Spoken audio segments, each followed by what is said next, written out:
উপস্থাপকের আমি আমি অংশ অংশ কবিতার মতো পাঠ করতেছি।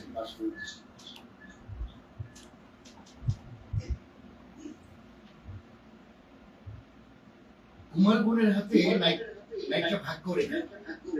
জলবতী নদীর মতো ফল ফলার মুখে আঁকা বাঁকা খাওয়া তাইলা জাহাজ মেডি মাখিয়ে পানির সাথে তাগর হাতের রক্তে ফুলা ঘামে শুনে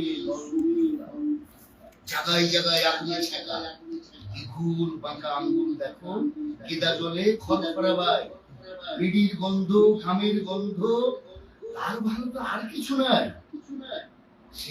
সে হাত যখন চারটা ঘোড়ায় আঙ্গুল ফাঁকে কাদা গড়ায় কুমার বোনের হাতে মারে রয়না তাগর নাম কি দেখা। ধন্যবাদ সবাই।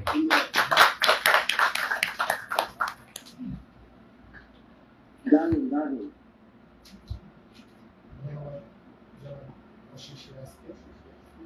সাথে ধন্যবাদ জানাই বাংলাদেশ থেকেও যারা আমাদের